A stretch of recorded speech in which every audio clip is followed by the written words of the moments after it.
Welcome to Disrupted Science, the occasional conversation between the authors of the upcoming book, How the Internet Disrupted Science, now available for pre-order, coming out in less than a month, Less than a August month. 4th. Yeah, Yeah. I'm Joy Moore here with my co-author, Ken Anderson, and today is Wednesday, July 8th, 2026. Hey, Kent.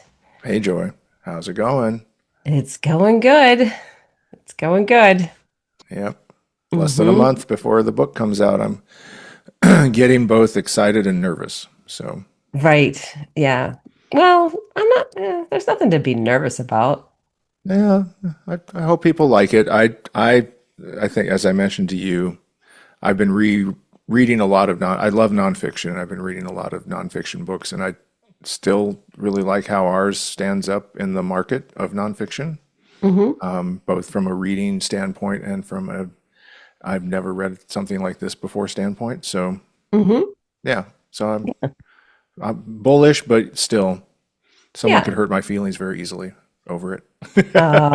Yeah. Well, that will be really I'm a interesting. sensitive type.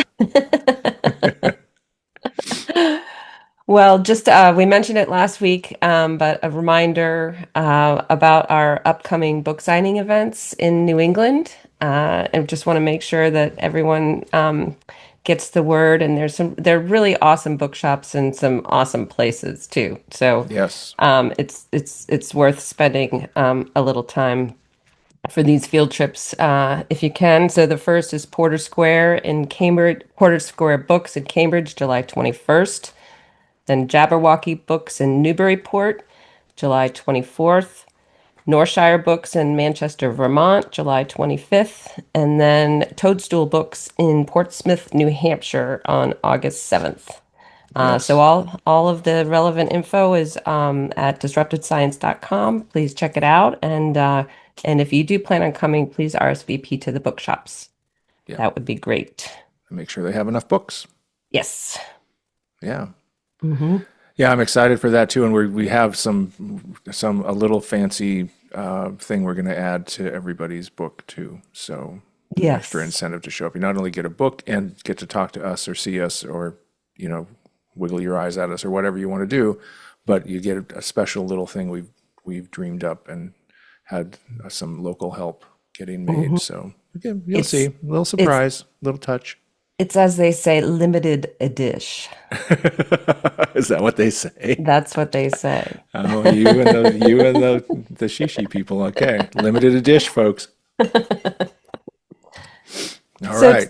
so today we're gonna we're gonna not do a full new episode. We are going to rerun our episode that we did last September with the wonderful Professor Anita Chan, Hmm. um, because recent events and a post you did the other day and some other things kind of I was thinking about that this morning. It's like the best way to understand to explain what's going on with data and eugenics and Silicon Valley is just to hear it from Anita herself. Yeah, Um, she's the expert. yeah. Yeah. So let's give a little background and then we'll send you all back in time with Anita Chan. Sound good? Yeah, yeah. So the interview you're going to hear after we finish talking a little bit, it was from September of 2025. So we put the book to bed, but we were still in the podcast. You'll hear my audio is not totally dialed in. Anita and Joy sound fantastic, and I don't. But I got there, so just a little credit. But Mm-hmm. anyhow, we talked about eugenics and how it emerged from big data, which is something we came across in writing our book, and it was a little bit of a surprise. I think your research really started to uncover it, and Mm-hmm. then ever since then it's become clearer and clearer. And then Evan Giagrande wrote a paper in Behavior Genetics, or published a paper in Behavior Genetics about the how eugenicists are using preprint servers to put out, eugenics related misinformation. And those preprint servers that he looked at were bioRxiv, what else are they? So SciArchive, SocArchive, and OSF preprints. And I Hmm. wrote the post to remind everybody that A, those are funded by philanthrocapitalists, Arnold Ventures LLC and Chan Zuckerberg Initiative LLC. And then I also looked at other preprint servers like preprints.org and Research Square and found similar preprints there. And there's a Hmm. long history of preprints being used by alt-right voices and white nationalists, and I go into that a little bit in the post. There was research done in 2021, I think, or 2022 around that, and how preprints give them clear field because nobody in mainstream science is going to be talking about these preprints. And it also, so they have a clear run of field because they can say whatever they want about them without having anybody dispute what they're saying. But Hmm. also it makes them look like science insiders. We have a preprint, and Yeah. we got inside information, which is all beautiful for conspiracy theorists, right? Hmm. So it's a great paper. I cite Anita's book in it, Predatory Data. And then there's another paper that was published in Scatterplot, Hmm. Mathematical Association of America. I think is that the MAA I think so. or Academy. I forget. Sorry, person who was going to be mad at me that I got that wrong. But it's their journal of data science, and that paper I was able to secure pretty quickly. It's by Helen Byrne, who talks about examines the history of statistics and big data at University College London, and how a lot of the statistical methods emerged from there. But even phrases like nature versus nurture came out of that kind of thing. And Hmm. so it's a fascinating history of where all this came from, but it's alive and well, alive and sick Hmm. right now. Yeah. And there's something called the Test-Creal bundle, which is transhumanism, effective altruism, and cosmism, and all this other stuff that Emil Torres and Timnit Gebru talked about in a paper. The Adam Becker book talks about all of this stuff. And then we saw this weekend in Washington, D.C., people showing up, basically white nationalists with their faces masked to march through the Capitol to intimidate people, because this is all part and parcel of a eugenics initiative that is just it's alive and well, and we really need to understand both where it came from and how to spot it, and also the role of scientific platforms and publishers in making this happen. I mean, even papers Hmm. like the IQ and fluoride paper is part of a eugenics initiative, right? Yep. Or narrative. So a lot going on here, but enough from us and me in particular. You can read the post. We'll put a link to that, and then we'll just let Anita, our interview from last September, take it from here. All right. All right. Sounds good.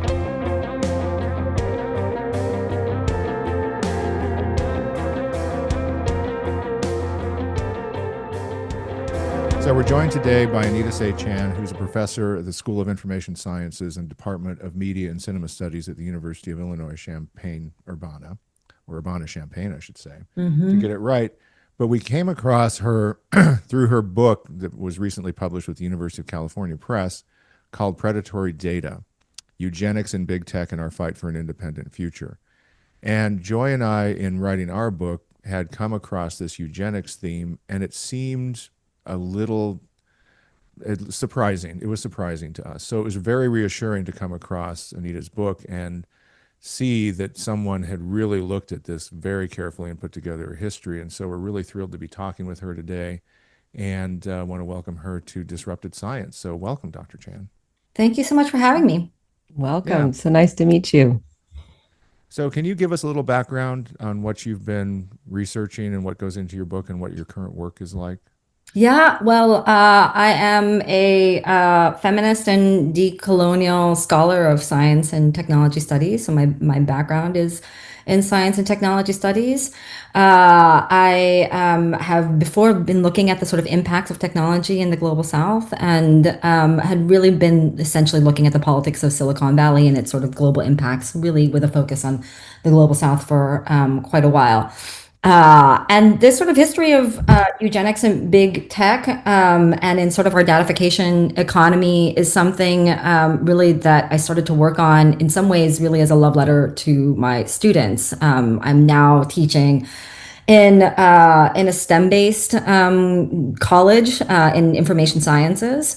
Many of my students go on to get careers and sort of think of their degrees as prepping them for careers in Silicon Valley and in technology companies, and sort of as the sort of coders behind the engines of our datification economy.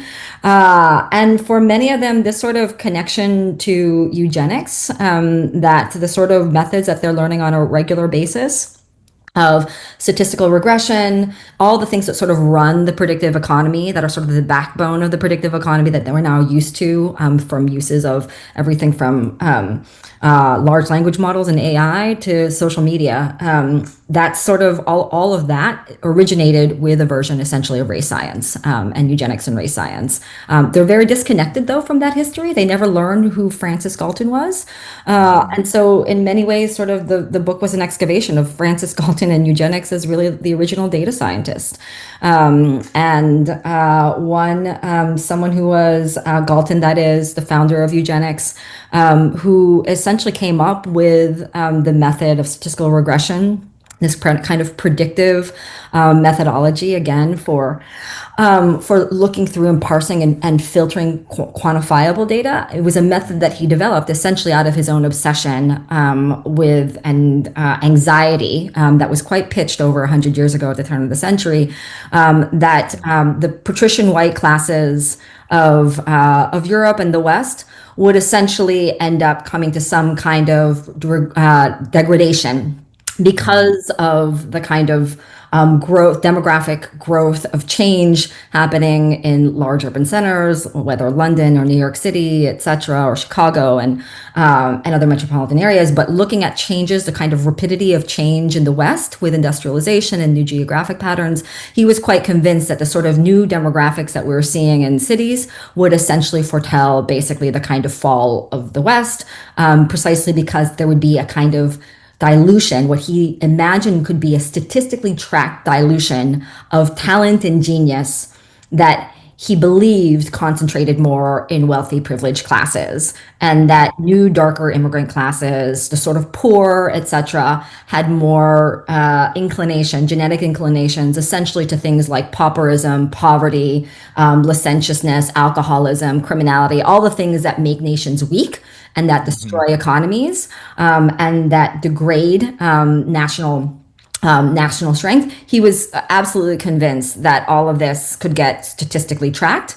He was already quite obsessed with data collection. And so the book is really kind of excavating, again, the means by which this sort of race science of eugenics is really sort of underpinned, goes to the longest roots in the history Right, and of our it seems to surveillance be economy. echoing very loudly right now in every dimension that you just outlined, right? I mean, you And have yeah, the unfortunate. paranoia, the classism, the racism, and all of that.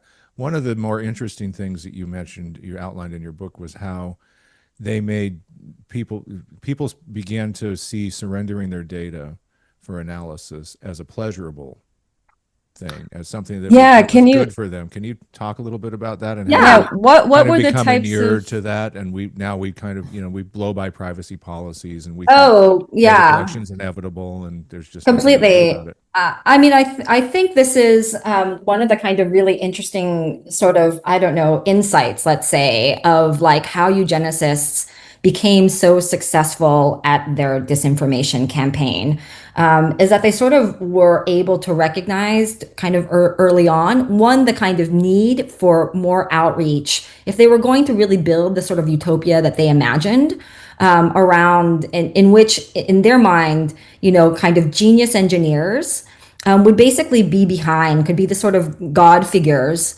to designing policy, to be the right hand man or men, and they imagine themselves as all men, to policymakers, and sort of would get to design and execute national policies in ways that they would execute their own vision of a socially engineered society that would privilege, the kind of genius classes and sort of create civilizations of talent and genius and reproduce this. But they recognize that in order to sort of do this, they didn't need to just sort of come up with methods that they could sort of pass amongst themselves around datification and around means to basically quantify populations and document, again, their belief that talent and genius clustered more amongst the rich and the well-born. And that's why they were rich and privileged, is essentially because they were able to sort of execute on their talent and genius.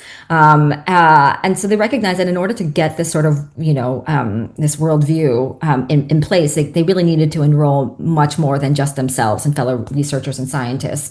Although there were plenty of those, as the book also details, but they also needed to sort of enroll much larger publics, policymakers, but then also do outreach to much broader swaths of Western publics. And Galton, from the get-go kind of recognized there was a very thin line between creepiness in terms of surveillance, but also a means of being able to cultivate a certain kind of infatuation with audiences as they started to see themselves and recognize themselves as potentially datified. So at the same time as he was designing any number of different sorts of surveillance technologies, he had a sort of famous one that I mentioned in the book of a sort of pocket, an invisible pocket handheld counter that he had designed very proudly, that he would slip into his pocket, and essentially it would be a pinpricker on a piece of paper where he could essentially pinprick every time he would sort of quantify a certain kind of population. And in this case, he was trying to create a beauty map of London and would go to rich neighborhoods and go to poor neighborhoods. And in order to sort of execute and collect data to sort of demonstrate his theory that the well-born had more beautiful women in this case, and that the unprivileged classes had fewer, he would stand on the street corners of various London neighborhoods and do this sort of secret counting. Obviously, Wow, recognized. I have to just interrupt because that's so reminiscent of Facebook starting out as. I was going to say that's the original hot or not. Totally, yeah, exactly. Yeah, my students pick up on that immediately too. It's interesting how those, yeah, absolutely. I mean, yes, again, like the kind of modes and the anxieties of the techno elite don't go far. I mean, Right. they are quite conventional and predictable in many ways. So he recognized it was obviously creepy, and that's why he designed it as a sort of secret handheld counter. At the same time, again, in this sort of notion and sort of cultivating a certain kind of fanfare of what it meant to get to see oneself as datified, he would go to fairs and set up these sort of public booths and set up a lab, essentially, that really was institutionalized later at University College London as an anthropometric lab. But he would also extend these into fairs and into sort of public events, essentially inviting the public to come in and get things measured from themselves, like acuity of vision, strength of blow, lung capacity, obviously also getting other sorts of biometric details on physical features and that sort of thing. And again, and they would pay. I think it was something like 3 pence for an individual to get datified, but essentially for the opportunity to get this kind of record on themselves. And there was photography at this point involved too, right? Oh, yes. Much of that was not collected with any kind of, but he would essentially, Galton, again, as the original data scientist, was coming up with all forms of experimental methods to, again, essentially create a predictive science where you could sort of get to sort of spot who would be sort of the stronger classes in a society and who would be the sort of ones that society should essentially disinvest from because it was expensive or useless to continue to sort of essentially waste public resources on them. Was his sort of argument. But yes, he would create he had a method of composite portraiture that he published on by 1883 as a kind of famed volume where he was arguing for essentially the use of composite portraiture to be able to predict whether someone was unhealthy, whether someone would be a criminal. and quite famously, whether someone was Jewish or not, to be able to determine. Again, you can sort of see the underpin, all of the kind of race sciences, were quite amply expressed even through these early methodologies. And the notion was he would collect these, hundreds of photos from state institutionalized bodies essentially, and then create these sort of composite portraits of individuals, again, to sort of supposedly give, law enforcement and state heads essentially a metric for, right, who's worthy of investment and who's not, who's worthy of increased surveillance because they actually might put others at risk, and who's not. So all of those things were sort of there from the get-go. In the U.S., the American Eugenics, American Eugenics movement, and a body called the Eugenics Record Office was enormously successful at essentially also kind of taking further this sort of notion of how much publics could become enamored of their own datification. Again, recognizing this sort of creepy line between one version of it not wanting to be completely public about what they were doing, but at the same time recognizing that they needed to collect data and giving folks also an opportunity, or what they kind of labeled as an opportunity to kind of see and unlock the secrets of their own sort of family and genetic histories. Yeah, and you So they mentioned would in the go door book to that door. even decades later, people were calling that office to find out if they had any family secrets or measurements they needed to know about. Absolutely. The Eugenics Record Office, even more, they would do the same sort of thing decades later as Galton had, in terms of like setting up these sort of public exhibitions, and partnering with others like the American Breeders Association so they can be present at fairs. They design museum exhibitions, etc., essentially to educate the general public on the kind of risks that degrading classes pose to them, to essentially teach publics how to put into practice the teachings of eugenics into their daily lives, and also to sort of foment a kind of enthusiasm for the kinds of eugenic policies that were starting to roll out by obviously the turn of the century, from the immigration bans that we saw at the turn of the century, initially targeting the Chinese, and then later by 1917 and 1924. Obviously escalating to larger classes, immigrant classes coming from Southern and Eastern Europe, Jewish populations especially, and in large classes of expanded classes of immigrants coming in from the global South, or what we now recognize as the global South, but also interestingly, including in that sort of expanded list of banned categories, political anarchists and the disabled, who were both thought to bring in different forms of mental or physical unfitness and potentially be contaminating classes. But again, the Eugenics Record Office was enormously successful at being able to sort of recognize the potential for this public outreach, to sort of personalize a sort of narrative around data and the means by which, if you were in the right version of the information class, you could sort of exercise this as a responsible method of self stewardship, of future stewardship, of your own sort of family, being able to recognize and sort of manage your own daily practices of essentially segregation. To try and keep yourself away from the less well-born or the unfit, to sort of be on the scout for it. And of course, with the kind of records and the data, especially that he was collecting for some families, recognizing themselves as authorized parts of a well-born class.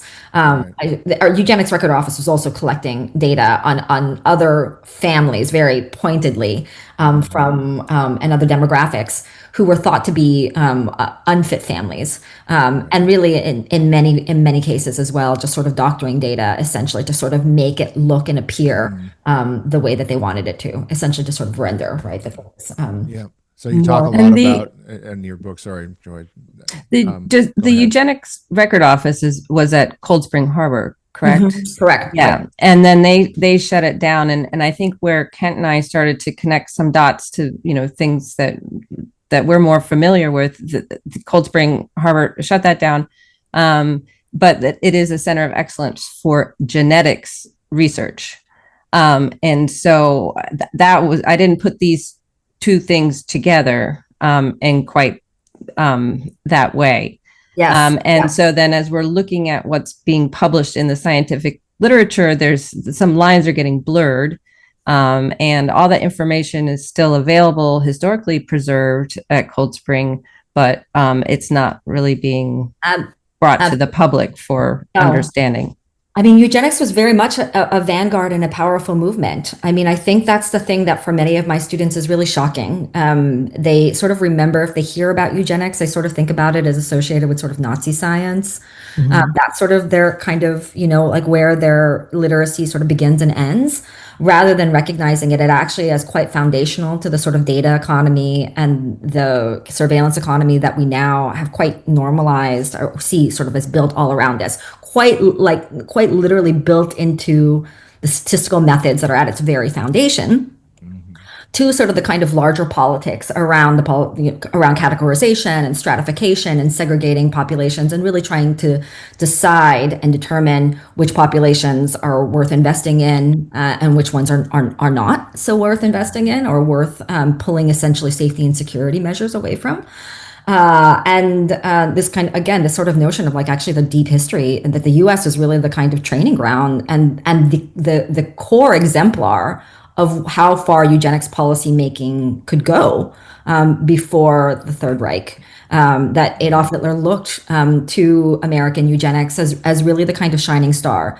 And that even for all of the kind of originary power of Francis Galton, it was really the American eugenicists who were able, with the kind of context of U.S. immigration at the turn of the century, of course, the entire West, but in particular, sort of the articulation of the shift from an agricultural to an industrial economy, all of the sort of rapid transformation and the kind of public both anxiety and just unsettledness that people were experiencing at the time, not unlike the kind of range of unsettlements and transformations and paradigm shifts that the public is experiencing, and that really well beyond the West, obviously, right now.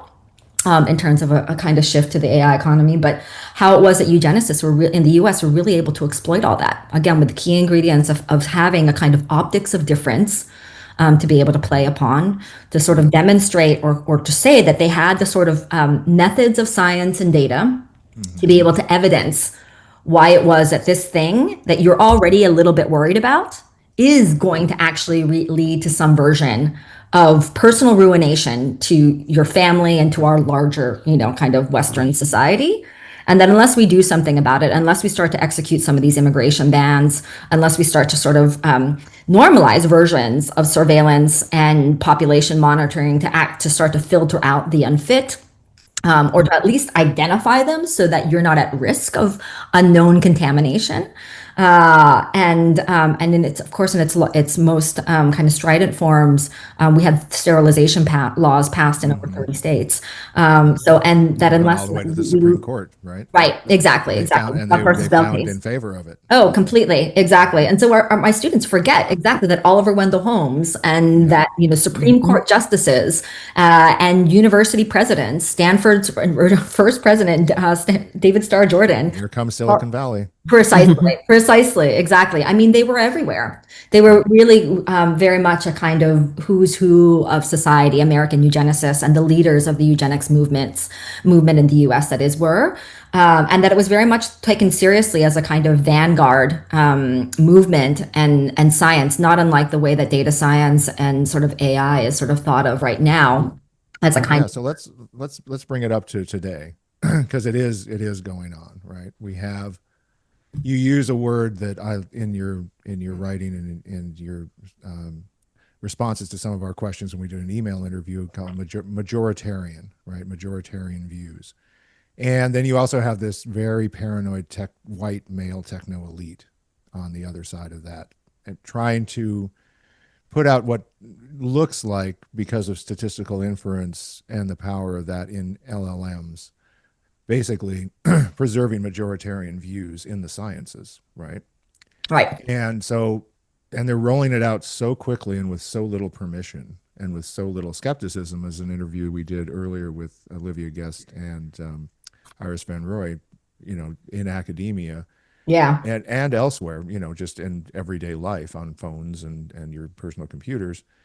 There seems to be, and even Peter Thiel recently said there's kind of a panic, right? Yeah. And it's very strange. They're super rich people. They have all What are they every. afraid of? What are they afraid of, first of all? And what's wrong with them? But it's like That you is. you got what you wanted. Can you just leave the rest of us alone, please? Oh, absolutely. Yeah. But they never can. So I don't know whether that's a question or just kind of a setup. How do you diagnose what's going on with these Yeah, sorts of what's wrong? What's their throws? pathology? Yeah, right. I mean, pathology is exactly the right way to put it. I mean, if you saw that kind of report, we know so many of them really come from really, like, I mean, quite personally broken backgrounds, and you could really, you do wonder what would have happened if they were just earnestly hugged much more when they were Right. Yeah. young. Yeah. So people may have seen the report that just came out on the Times about Elon Musk. I thought people with bad parents became comedians more often. I really wish That's that a were healthy true. way. That's the That's a healthy healthy way to way deal with of it. well, that is the healthy way of dealing with it, Ken, sort of being able to externalize one's trauma. And like, but yeah, no, I mean, yeah. So in all seriousness, there really is that kind of pattern, but none of that is, and their own kind of sense of insecurity is clearly deeply embedded. I mean, Elon Musk's kind of like the projection that he's now no longer just the richest man on the planet, but that he is he's going to be a trillionaire. Mm.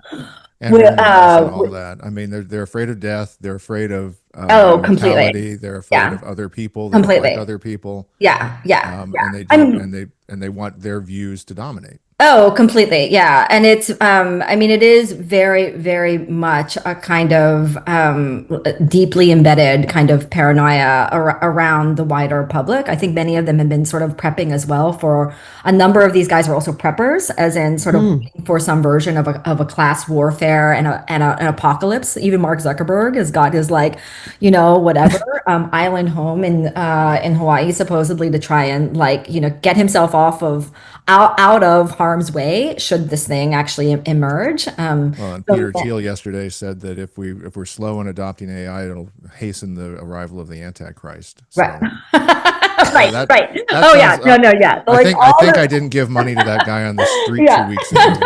No, but they really believe it. I mean, I think the thing Yeah. is that they are not much like eugenicists from over 100 years ago. They really thought about this as a survivalist politic. They thought of this as existential risk, that this has to happen. Otherwise, the West will fall. Civilization will fall. The world as we know it will no longer exist. And it really is a sort of all like winner take all. And their kind of version of the world is very much one where it's a zero sum game. And you can really see that, again, they sort of use some of this. Some of this is quite convenient messaging. Because of course, the more they can sort of play into that, the more they can also sort of convince on other sort of,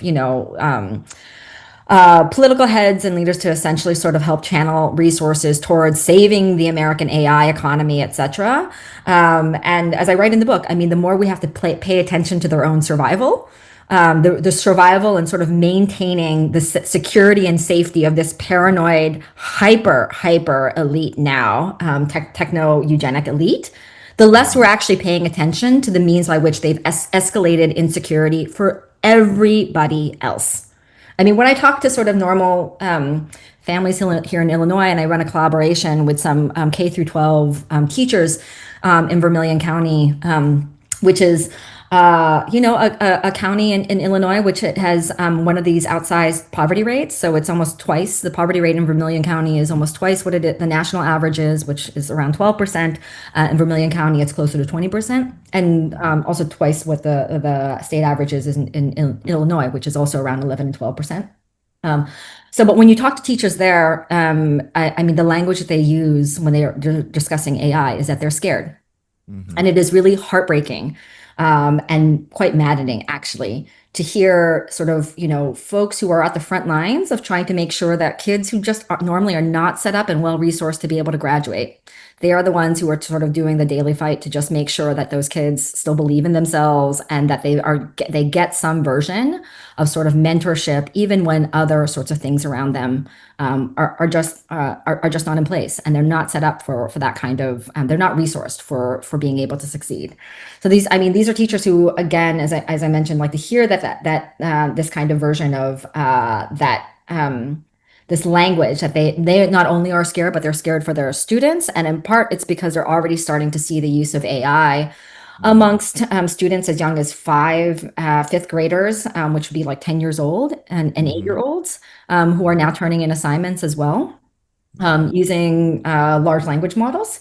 And when they get a response from the student as to why it is that they're using it, the student says something to them, not unlike what our 20-year-olds might say to us when they're caught in a college classroom doing the same thing, which is that it just writes so much better than I do.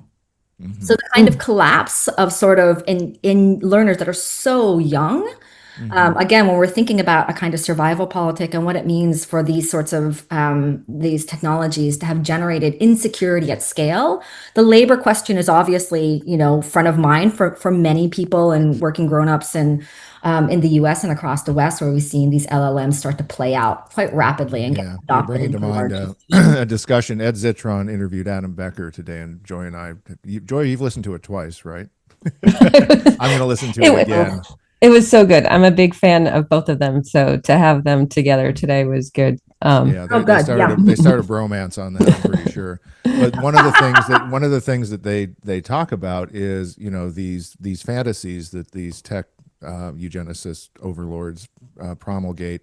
One of them is, if we have 1 trillion people in the galaxy, we'll have hundreds more Einsteins, hundreds more Newtons. Yes.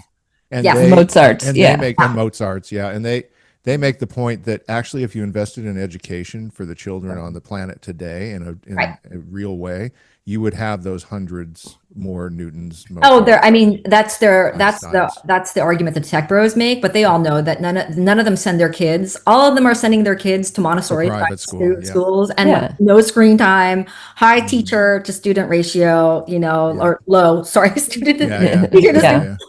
So lots of human contact and like no screen time. It's totally disingenuous, but I will say that for them to start to project that these technologies are sort of genius makers, and we've heard this since the beginning of the ed tech industry, in the 1990s, that, the more computers we introduce into schools, and the better investment we are making in our futures.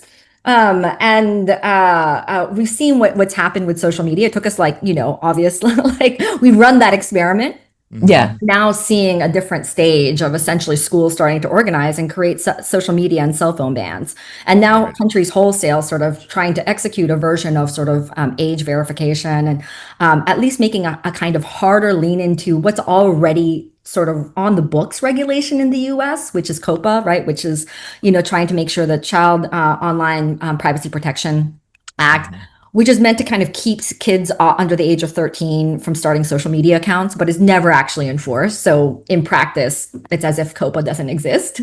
But now, obviously, after, well over a decade of social media use now among students and schools, and ample data demonstrating its negative impacts on everything from cognitive, like learning, the sleep deprivation, social deprivation, attention fragmentation, depression rates all going up. All of this is sort of very well tracked, which is why, schools in both Republican and Democratic areas, this is not a kind of left or right issue by any means. It's really a lot of families and households and teachers now sort of finally recognizing that there is very, very little evidence to sort of demonstrate any kind of positive cognitive development in the long term, especially for kids.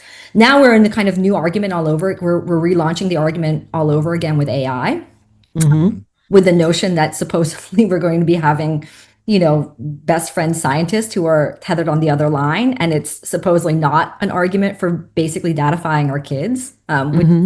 What is actually happening?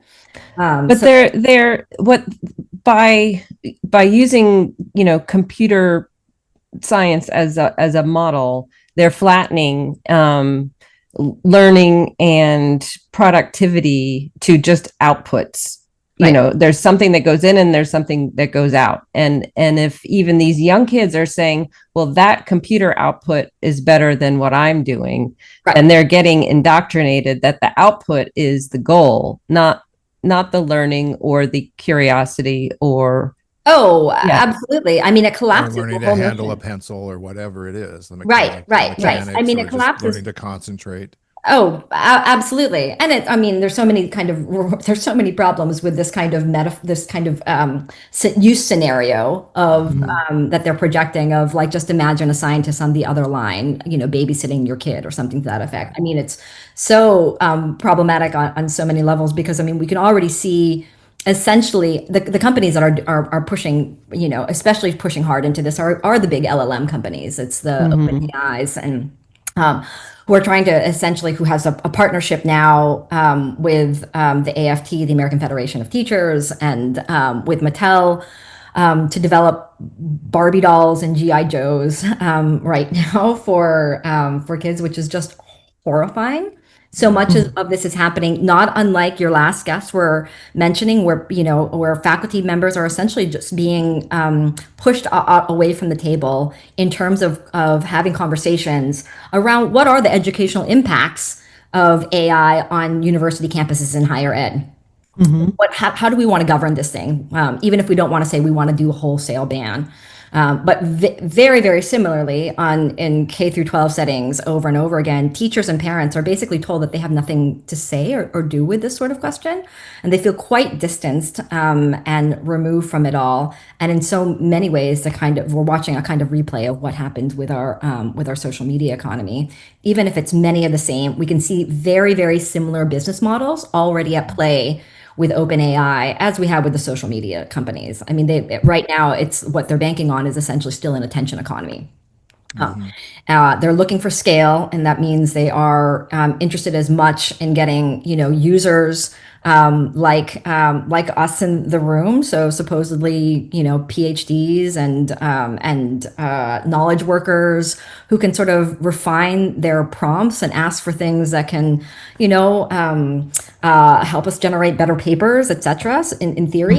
As much as they are, or arguably even more, they're looking for much more sort of mundane kinds of users, the kinds of users who would ask very, very kind of normal searches on the internet, which by and large are around, sports, gambling, celebrity news, and yeah, and sort of all the other sort of porn and Right, and the kind right. of All other the content normal, that we know is all kind the of normal. existing on Reddit.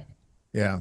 So one of the things you talk about in your book are venture philanthropists, right? Right. These are they in the guise of being philanthropists, they're actually looking to make a profit, and they're usually technology related people. So one of them that has come into our world is the Chan Zuckerberg Initiative, which is not a philanthropy but an LLC, and they've flipped some of the initiatives that they've started up for hundreds of millions of dollars, and now they're involved in scientific preprints and things like that. And I think they're probably up to some of the same Oh, interesting. AI training and things like that behind the scenes, because they actually made explicit with their grants that they would have the content available to train their AIs. Wow.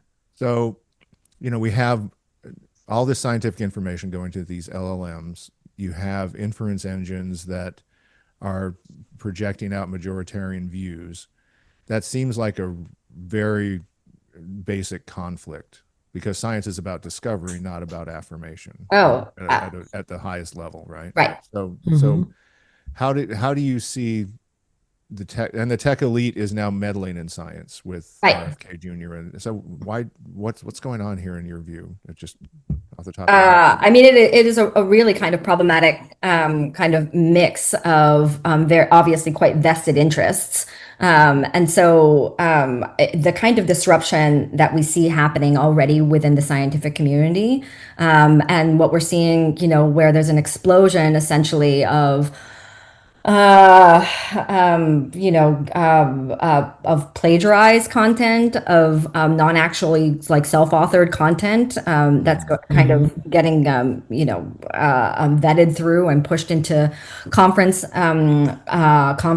applications, etc. I mean, that is already something that we've seen explode in the last year or so alone. And it's unclear that there's any kind of, at least from where I sit, it's unclear that there's been any kind of really kind of mindful response around this. And in many ways, they're indifferent to the kind of disruption that's happening within these kinds of circuits of scientific knowledge making that are interested in some version of public stewardship of knowledge and scientific discovery for a kind of greater public good. If there were, I mean, the kind of the models that to me seem to be much more mindful are the ones where you see initiatives really trying to actually work with working professionals on the ground to try and act like, what does a privacy forward AI application that takes in mind the consideration of teachers, K through 12 educators, um, and working households. What does that look like? And it becomes a very, very kind of specific application as opposed to a kind of application that looks for scale. So the general AI kind of market is one that is obviously pushing for scale. And when you start to do that, you're already in the game of sort of monetizing attention. And when you do that, I mean, we've seen essentially what a social media economy generates, which Then we're is back to square one. One of the right, other right. things I'm sorry, Joyce, you just got me thinking. Okay, well, go But with it. I know, finally, huh? Joy's thinking, finally. But one of the things that, so you mentioned earlier about how there's so much pressure in academia to put your AI, wave your AI flag wherever you can, right? I'm doing this with AI, I'm doing that with AI, just because the administrators want to show that their investments in this are paying off and that it's being used. The same thing's happening in scientific publishing circles, Right. right? Executives at scientific publishing companies and leadership are being told that they have to include AI statements or how they're going Right. to deploy AI Right. Right. and all of that. Have you seen any successful ways to turn that away, to deflect that, to shut it down? To shut down the kind of questions around. I mean, Well, this is kind of the insistence, or to just make the person who's insisting question whether they're insisting on something that they really should be insisting. Yeah, I mean, I point to some of the resistance movements that I look at aren't always around. Not all of them are always around AI. Although I'll mention one that's specific to AI. But you are obviously starting to see, and we started to see real kind of pushback legislatively that demonstrate the kinds of articulations, the recognitions of the kinds of risks these things serve up and are already kind of impacting populations with that scale. And so being reminding our decision makers and sort of like these institution heads that this is part of the ecology too. They're usually not following that. The thing that's easiest for them to see is how company after company is jumping on board with this. They didn't. They may or may not have seen, of course, the MIT report that came out about where they had done a survey of Fortune 500 companies over the summer to ask what percentage of them were actually seeing some kind of financial benefit from their AI based applications that they were rolling out, and 95% of them said they were unclear to none. I already mentioned the kind of, kind of legislative, the pushback that we're seeing happening at the local level in various schools, where you're seeing parents start and teachers really have hard no's, like cell phone bans throughout throughout the school day, or making very explicit hours of like only when they can use it only during during lunch hours or recess time, etc. As on the ground movements, but also sort of legislative efforts, like what we've seen in Illinois, where there's an AI ban in the realm of therapy, Mhm. mental health therapists, and that was a bill that was worked out in consultation with mental health workers and therapists and social workers in the state of Illinois, working with that professional association. In California, I mean, there've been a number of different AI safety bills that have come up, and there's still one. There's 1047, of course, that Newsom did not sign, which was an AI safety regulation that really just sort of, again, the interesting thing about it was that there were several AI companies that were part of the kind of co-development of that. So that already sort of acknowledges how much the industry itself is sort of signaling that it wants better kinds of safeguards that are put in place at the sort of legislative level to reset essentially the kind of bottom ground. Otherwise, there is a kind of race to the bottom for everyone. And so that needs to sort of be, again, sort of level set for everyone to make a kind of playing field. But also SB 07, which is an AI in hiring practices.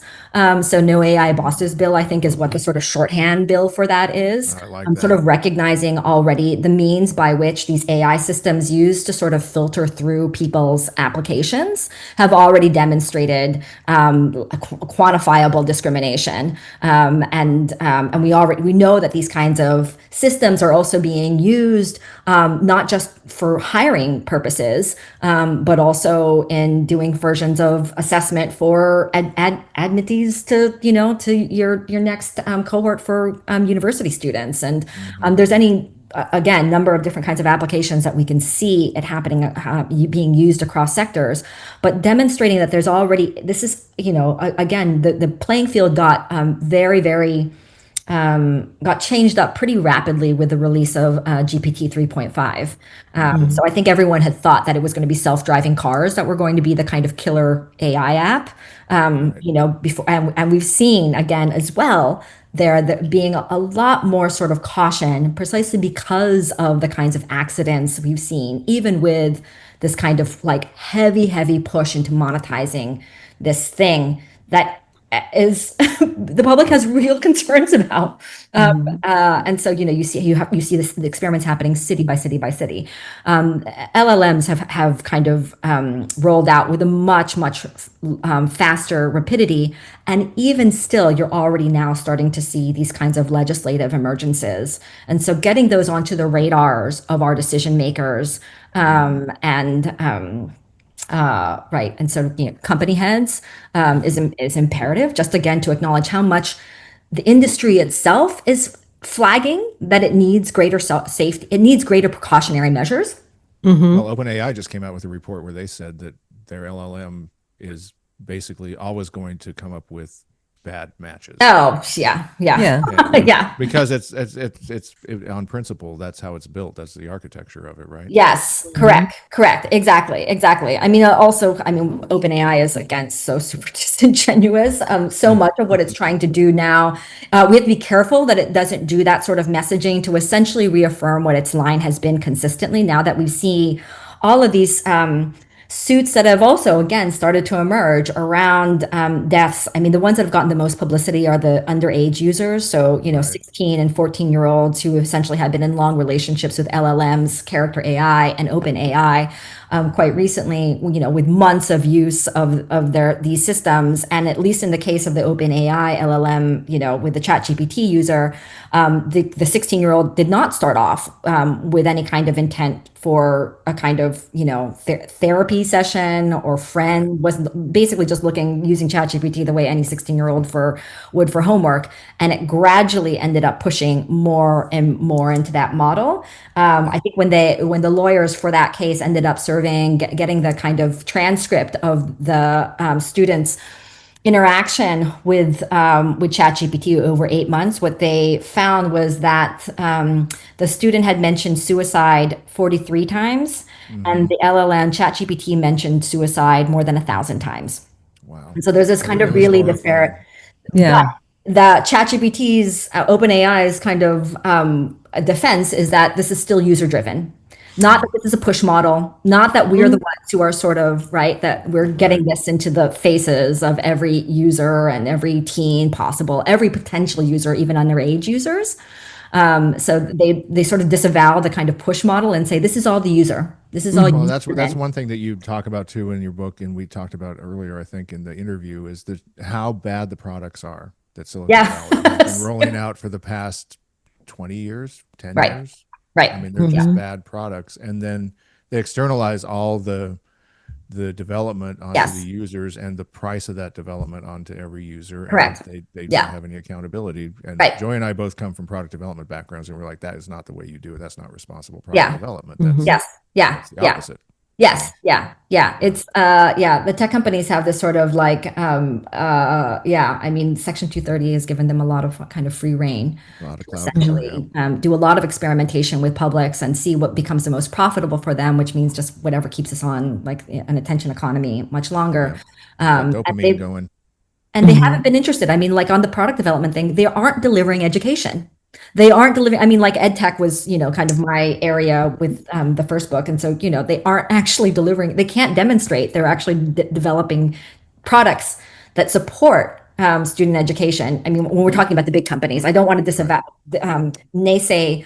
Obviously, some smaller companies that are actually trying to be a little bit intentional about some of these about the way they do product development. But when we're talking about the big tech companies, what they've been really interested in doing is monetizing attention much more than sort of delivering a product on, let's say, something that, even though they use the mantra of education and that this is supposed to be a scientist in the back pocket of all of our undergraduates, it's unclear that they're really interested in that. It's there's nothing to demonstrate that they have a good record of that kind of stewardship. No, And if they the were opposite. interested in that, why not roll it out in the same way that the internet had rolled out literally, whatever, like generations ago, which was not to massify use from day one. It wasn't Right. scale all at once. It was Right. very, very staggered. I mean, Yep. initially it was only large institutions and scientists and researchers and engineers that had any kind of access to this thing. There was still lots of social experimentation. I mean, the origins of BBSs and free software and all kinds of, we still had all kinds of interesting sort of user-based Experiments. innovations that happened, Yeah. even with that kind of just sort of staggered release. And so you could absolutely start to see what impacts and project where impacts would go. But without this, again, sort of just Throw it out there. onslaught. Yeah, exactly. It's an assault. It really is a kind of assault. Yep. Joy, do you have another question? I do. So scientific publishing has been aligned with Silicon Valley since the internet started. It was kind of a natural pairing in some ways because especially journal content, it's coming out quickly and you want to get it out to as many people as you can. So adopting online technologies and platforms made sense. And so we're one sector of publishing that has been just a very fast follower with a lot of things and adopting a lot of consumer technology ideas because we were well positioned to do that. And this was happening at the same time as a big movement towards open access and publishing as much as possible for free to the end user. We have no page restrictions, and we have no subscribers that we need to be beholden to. So that's just going to open the floodgates for more science at scale, platformed, and now data-based, that is going to lead to this amazing breakthrough. And then now AI has come in as the next goal is now we're going to apply this AI to help all scientists become better scientists. And we're seeing so many more downsides than upsides. And just like a lot of things, we haven't seen the positive results. It's still just this open-ended, like we're going to someday all move to Mars, and achieve singularity dream. Right. But in the meantime, what we're seeing are a lot of companies who are highly invested in not only the platforms, but the AI, but also taking a lot of tech money in order to do this, are now preaching this notion of responsible use of AI, as if they know something that the rest of us don't. And so my question is there such a thing as responsible use of AI? I mean, by and large, I mean, when it comes to when we hear undergraduates sort of imagine that and project that, their notion of it is essentially like using the kind of products that are accessible to them already, and those are not responsible. I mean, the development of them has been quite irresponsible. And so the sort of largest sort of consumer facing products, I would say absolutely not. The notion of what it means to kind of imagine another AI economy, I think is one that I take seriously in many ways because I work in the global South as well. And it's not an even it is not the same kind of discourse and dialogue, and not the same sort of set of players who are agentialized or thinking around like what would it mean to sort of like think about an AI economy that's actually working for a kind of weather prediction and emergency and disaster prediction, or thinking about public health, but really with the specificities of like vulnerable populations and migrant populations and disenfranchised populations sort of at stake. But with these kinds of cases, in almost all of them, and you also hear about very, very kind of specific moves of indigenous populations also thinking about having their own version of practicing or thinking about an AI built in Maori or an indigenous language, etc. It's usually quite small scale, and the whole point of it, I think, in many ways looks like not unlike what the kind of last chapter of my first book did, which was a kind of very intentional partnering with different interest groups and stakeholders who had already been in the kind of long work of justice and kind of social outreach, working in language preservation, or in indigenous community organizing and resourcing, or indigenous media, etc. But doing that sort of on the ground relationship building, it's slow. It's not about monetization. The whole objective of it is really about sort of kind of bringing in, instead, quite intentionally, dialogue between youth populations and elder populations to try and think through what could this look like. Where would we like to see some stewardship? And it's not about openness either. It's not about sort of releasing a tool and then saying, here is our gift to the world, as if like indigenous populations have not already gifted. It is not about that at all. And the sort of, I'll underscore that, the kinds of principles, data principles of organizations, decolonial and feminist organizations like GIDA, which is the Global Indigenous Data Alliance, that really sort of has pushed back on this notion that open data is always the ethical standpoint. I mean, for a decade, they have been very, very strong in cautioning against this sort of like just default mantra, and instead, again, sensitizing audiences and research audiences, especially, to the way that this kind of notion, default notion of data for the last, whatever, multiple generations, not just in our kind of new tech economy, but has been used to kind of dispossess indigenous peoples and marginalized peoples from data that they could also have been included in terms of stewardship and empowerment, et cetera. So these smaller AI-based projects exist. We don't know where they go, except that they are invested in this kind of relationship, this practice of relationship renewal, and trying to fortify collectives and conversations at that point, which is why I kind of gesture towards this notion of like, what might it mean, for instance, if our professional societies were to kind of really take seriously this question of like, what is the kind of problematics around authorship and submission and conference participation, et cetera? Like, what have been the series of long-standing problems that we as a professional society might sort of acknowledge and think about, and how we might sort of rethink the terrain and rethink different kinds of resources and infrastructures and technologies, rather than just sort of throwing our hands up right now and leaving essentially a lot of young scientists and scientists in the global South, and not even, I mean, many, researchers now are in this practice of thinking about, chat GPT and large LLMs as essentially tools and resources for their own professional development that they have to use, right? In the absence of other kinds of either spaces for and conversations for recourse. What might it look like if we instead started to kind of reframe the problem and reset some expectations? Right. Yeah. I mean, the publication indexes and whatnot, all of those things have been, long issues that have needed long-standing conversation and rethinking, and they're really all just getting diagnosed. I mean, this current moment around like the chat GPTification research output, is bringing them all to the fore and sort of wanting to kind of reset and just say, now this is a new world we all live in. We all have to sort of face this as the problem. And there really is another conversation that people are wanting to have.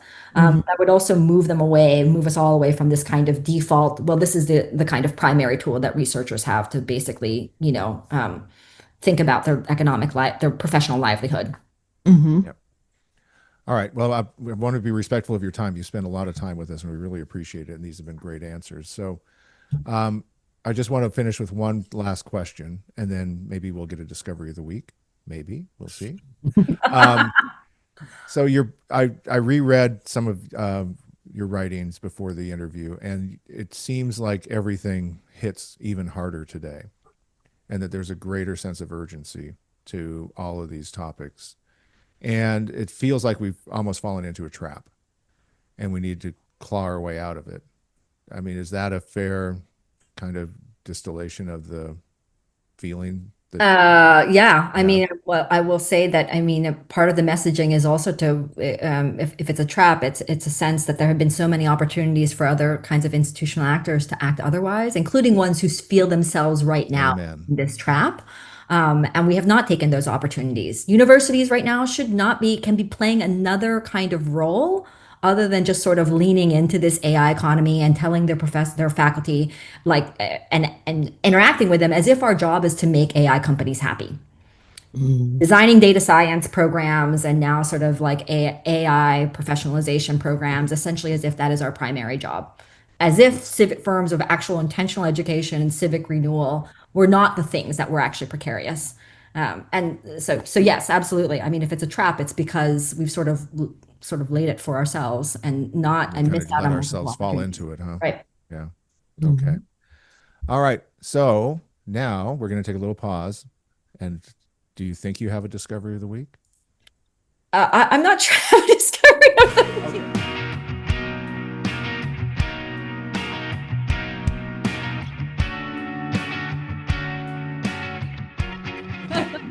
All right, so now we're going to move on. So thank you, Anita. That was fantastic. So now we're going to move on to discoveries of the week. All right, I'll go first. So I saw the most wonderful thing in my late night YouTube reel scrolling, and these were the reel was titled Paddle Pups. And these are wildlife detection dogs in Australia. And their speciality is that they're trained to detect different types of endangered wildlife. And these two dogs, their specialty is finding platypus nests. And so that the zoologists can go out, they're not disturbing the platypuses. They just want to know where they are. They want to be able to count them and make sure they're okay. So as part of their data collection on preserving the species and understanding how the environment is treating them. But they found that these dogs can just find out where they're sleeping in the water from a paddleboard, and they don't have to touch them, but they can just count them and then move on. Yeah, and the way the dogs change their posture when they find one. Yeah, we'll put the video in. It's so cute. It's amazing. We'll put the link to the video, but they like find one and they go, "Oh, okay, one platypus. Check. You got me? You got me? One platypus." Pretty amazing. That's great, and I love it because it's science-based. So mine this week was less science-based, but still kind of historical. So I got invited to TD Garden to attend a preseason Bruins game, and I got there a little bit early and didn't want to just be the guy in the luxury box sitting around. So I walked the hall. As you always are the guy in the luxury box. I know, I'm always the guy in the luxury box. Yeah, like once every 5 years. But anyhow, so I walked down the hall and they're doing construction, and one of the very end luxury boxes wide open. And I look in, and lo and behold, it's floored with the pieces of the old Boston Garden basketball parquet floor with screw holes in it and the original paint and the original finish and all of this. And it's like I had seen Boston Celtics games on low res television back in the day when they had that floor in place, and they were always complaining about how eccentric the floor was and the bounces could be and all this stuff. Now you couldn't see enough to understand what it was, but then standing on top of this and seeing this the offset screw holes and the actual wood and the paint and how thick the paint was and all this, I'm like, okay, I now totally understand it. And it was just one of those things where, again, getting out of your screen time, it's like, go out, explore the world. It's fantastic. And history is still just a great place to remind yourself that what you saw actually existed, and it was really cool. So that was my Yay. discovery of the week. My discovery, can I pitch in a discovery of the week? We would love that. Okay. I mean, this is going to be a little bit of a mundane story, but I'm going to say it nonetheless because I think it might be useful for like other faculty and educators. Is that and I was encouraged to share this story actually by another faculty member, but this semester, in this kind of moment of chat cheapification of like university campuses, I decided to go back to kind of old school Socratic method in my courses, and essentially now have students like read a hard printout kind of version of whatever it is that we're reading.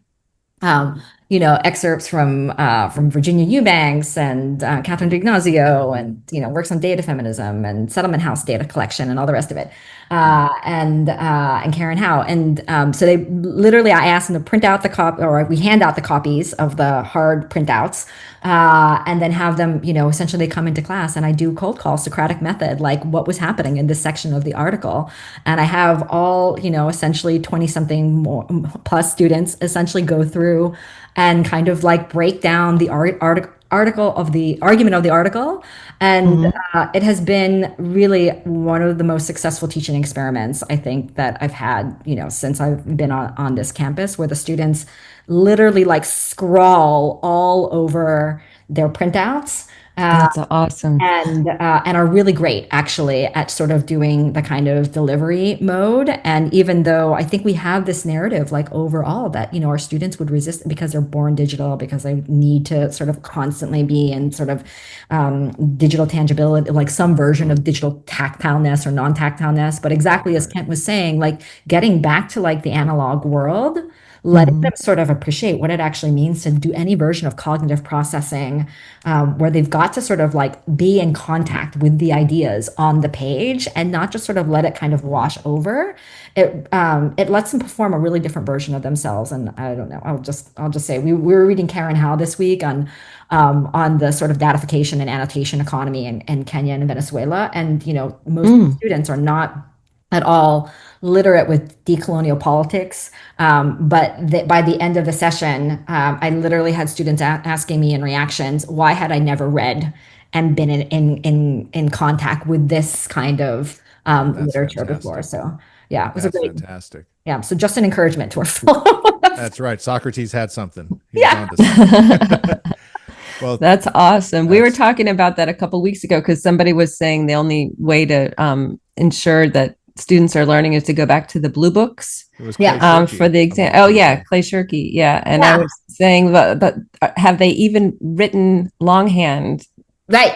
Yeah. that long? They can. Yeah. But the other part, Yeah. I whatever, which Clay Shirky, I don't love his work all the time. I was okay with this article. I did not love how he framed students, because he was essentially saying that students hate this, and they don't Yeah. necessarily hate this. That's not, I mean, like we are giving them, that's the default knee-jerk mischaracterization of their generation, that they're so in love with technology that they'll just swallow and eat up everything. And Yeah. as much ambivalence is about it as we do. They've been surveilled since they were babies. They just hate, I mean, like when you ask them about privacy rights and if they're okay with like tech companies using their data willy-nilly, and if they trust tech companies or they trust the government in terms of, that's motive, they are off the charts in terms of saying we don't trust them. Even though, I mean, they're users of all these things like we are, but I mean, we need a much more nuanced conversation around, youth and tech relations too. So, Absolutely. All right. Well, thank you, Anita. This was fantastic. We really appreciate it. All right. So now we're going to move on. So thank you. Thank you, Anita. That was fantastic. So now we're going to move on to discoveries of the week. All right, I'll go first. Um, so I saw the most wonderful thing in my late night YouTube reel scrolling. And these were they were the reel was titled Paddle Pups. And these are wildlife detection dogs in Australia. And their speciality is that they're trained to detect different types of endangered wildlife. And these two dogs, their specialty is finding platypus nests. And so that the zoologists can go out, they're not disturbing the platypuses, platypuses, platypi. They just want to know where they are. They want to be able to count them and make sure they're okay. So as part of their data collection on preserving the species and understanding how the environment is treating them. But they found that these dogs can just find out where they're sleeping in the water from a paddleboard, and they don't have to touch them, but they can just count them and then move on. Yeah, and the way the dogs change their posture when they find one. Yeah, yeah, we'll put the It's video in. amazing. It's so Yeah. cute. It's amazing. We'll put the link to the video, but they like find one and they go, whoop, Oh, okay, one platypus. Check. got me? Got me? One platypus. Pretty amazing. That's great, and I love it because it's science based. So mine this week was less science based, but still kind of historical. So I got invited to TD Garden to attend a preseason Bruins game, and I got there a little bit early and didn't want to just be the guy in the luxury box sitting around. So I walked the hall. And As you always are the guy in the luxury box. I know, I'm always the guy in the luxury box. Yeah, like once every 5 years. But anyhow, so I walked down the hall and they're doing construction, and one of the very end luxury boxes open, wide open.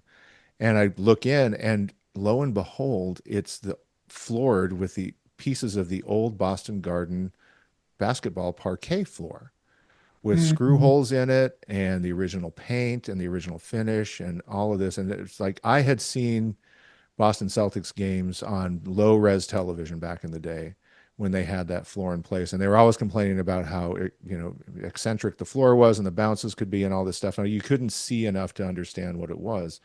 But then standing on top of this and seeing this, the offset screw holes and the actual wood and the paint and how thick the paint was and all this, I'm like, okay, I now totally understand it.